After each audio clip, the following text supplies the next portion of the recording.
So what is the ethos of Novo? You say on your kind of website that it's based on Plato's view that if you don't take an interest in the affairs of government, you're kind of doomed to be ruled by fools. So what's the thrust behind it or the motivation?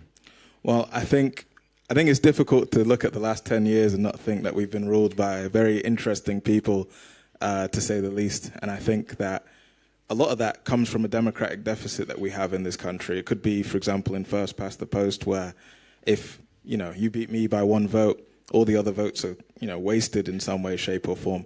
And a lot of people I know from the communities that I'm from and have been around don't necessarily engage with politics in a day-to-day way, despite the way politics shapes their lives very actively. And I think social media is just one of many ways that you can reach people where they're at.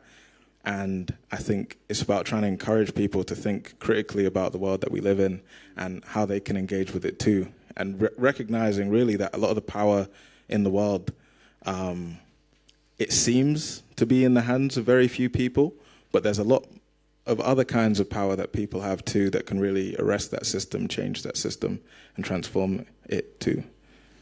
Yeah, and that's what I found quite striking. And I suppose today there's been this theme of how you communicate change or positivity in a media landscape that is dominated by tech companies that are quite sycophantic to, we might say, problematic or fascistic power. So you're operating on Instagram, which is owned by Meta. The big three tech companies, Google, Instagram, Google, Meta, and X, control so much of the landscape.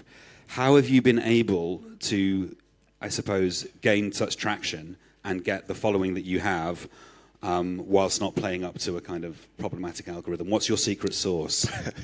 I think it's very difficult because in the UK you have a situation where just three companies, the Daily Mail and General Trust, Reach PLC and News UK, control 90% of print media. And at the same time in the digital space, according to the Media Reform Coalition, you have a situation where 7 out of the top 15 sites where people get their news are controlled by just three companies. You're talking about X, you're talking about Facebook, you're talking about very powerful institutions. And I think, in a way, you're playing within an environment that is not necessarily conducive to certain ideas. So, for example, the TikTok algorithm in the US is now controlled by a consortium that includes, Rupert Murdoch, that includes Larry Ellison from Oracle, and others.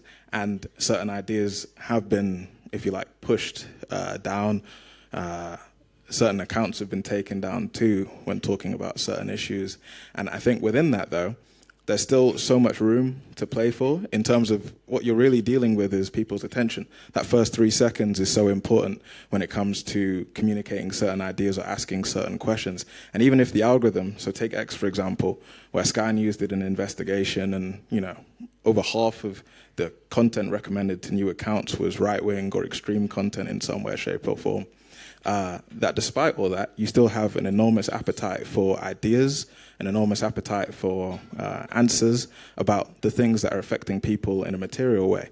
So if your water bills are rising and you have a report commissioned by the government but precludes the idea that nationalization could be a solution for that problem, then people might want to know why that is. If people want to understand why the UK government takes a particular approach to what's been described as genocide in Gaza, then understanding the donations, from sites and sources like Declassified UK is quite important in understanding that. And people have an appetite for that, even if the media landscape is skewed in a particular direction.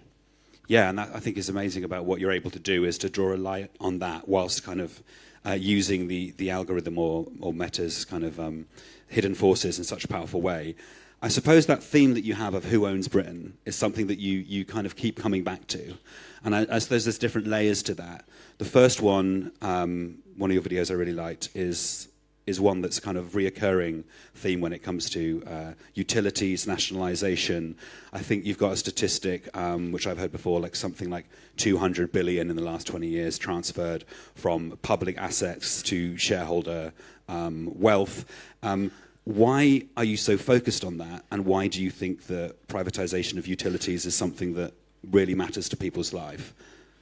In certain comment sections, I've got people telling me to go back home I've got people telling members of my team or people that I mentor that they should go back to where they came from. I've got people talking about remigration in ways that haven't really been seen before or not been seen for a long time.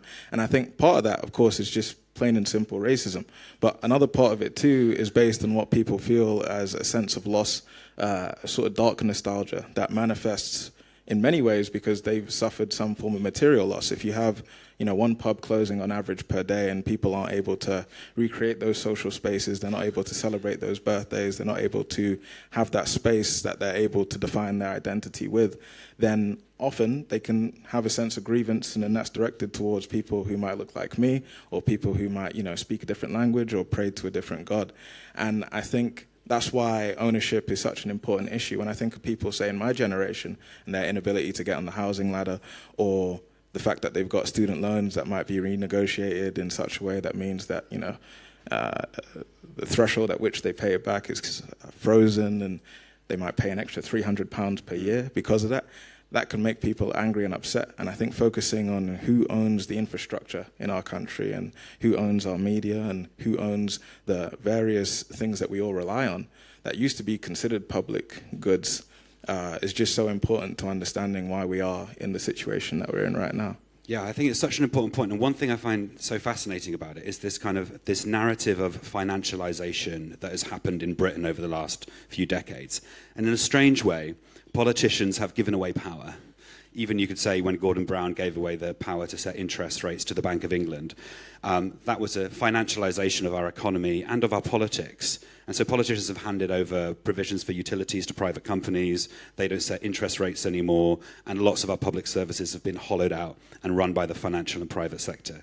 But that kind of power isn't visible to people. So people are getting angry about their life, but the only people they can sort of blame it on are politicians who often don't actually have the leverage to do anything about it, and so they kick down and this kind of nasty politics appears. And so it's this strange process, and that's why I was really drawn to your channel and really think that locating that story is so important so that people pick the right enemy and know how to kind of navigate change in their life. And I suppose there's some kind of darker iterations of that, the relationship between power and politics. And one of the ones you've been talking about recently, and you recently interviewed Zach Polanski, is it Palantir, the American tech company, who have quite a lot of involvement in the NHS and in defense contracts at the moment? I wonder if you could just mention that and why that story's come to your attention. By show of hands, how many of you have heard about, what Prince, or the artist formerly known as Prince Andrew, has been up to? The human being formerly known as Prince Andrew. Yeah, quite a lot. So one of the most interesting forms of connection that you have is the link between these US, oligarchs, tech billionaires, and some of the establishment in the UK and in the US too, where you have, Andrew fraternizing with Epstein, but people don't necessarily know the same way in which, covered by great publications like the Byline Times, the way in which you have Peter Thiel and his tentacles reaching into the UK and reaching into our infrastructure. With Palantir, you have a very interesting case where you have, former intelligence and security officials like Sir Graham Lamb who are recruited often. You have former NHS executives too who are given, golden hellos and said, hi, how are you? And they're invited into the fold, and then they're able to leverage those new connections in ways to try and get contracts. We saw a lot of them, for example, during the pandemic period. And that connection is just, so close in many ways to that establishment that it's difficult not to bring it up. You have, Mr. Mosley, Lewis Mosley, who is the vice president for UK and Europe of Palantir. And, he's got his own lineage from a certain Oswald Mosley of notable infamy in the UK. And then with Andrew, you have a situation where a lot of the fraternization, a lot of the email chains are located in a particular time and space where he was a trade envoy of sorts for the UK. And the way in which all of these things link back to, if you like, practical everyday people's lives. So we rely on Palantir partly because of, a lack of investment in many ways in the tech infrastructure in the UK, but also a way of, integrating our economy with the US's in a way that allows the UK to feel like it is more secure because it's got a big brother across the Atlantic to protect it in times of need. And I think part of the issue is that Palantir's technology is sold as being really successful. but it was related to a policing pilot in the United States, in Los Angeles, that had to be cancelled because of the way in which it kept getting these false positives, often for people, again, who look like me. So you can trace a very interesting line all the way from these associations, these parties, these friendships, to the very real ways that they can affect people's lives when the technology is implemented on the ground. Yeah, and I suppose that's particularly at the moment when there's such a tempestuous forces coming from the States.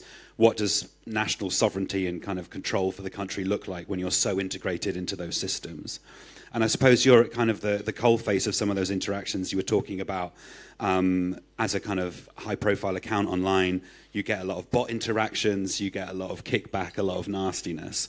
I suppose I wanted to kind of ask the question of what, to you, is the fundamental way to try and restore some faith in politics? Because there's a long story we could tell. There's the one I told about financialization and the lack of power that politicians have. Then there's another story. There's the expenses scandal. There's PFI contracts. There's COVID contracts gone to people that other politicians met down the pub. And then there's all of that leading to a point now that's a sort of like nihilism in politics, I think, where people hate politicians so much that they're almost willing to burn the house down. But there is a danger in that. And we were just having this conversation before. The vitriol with which people currently hate Keir Starmer, I mean, I'm not his biggest fan, but it is remarkable. Within 1 year, that change. And I think we have to be very careful what that anger leads to, because it could lead to things being on fire because there's no hope left. So I suppose with what you're doing, maybe this is too difficult a question to ask, but with drawing attention to this difficult oligarchical financial system, how do we find faith in politicians again? How do we change that system? You mentioned proportional representation, or I'm asking you to solve politics. It's a difficult question, but I think you could do it. So. I don't think any one person or any one project can fix everything. I think one of the most encouraging signs that I see is the other day we produced some videos for Holocaust Memorial Day.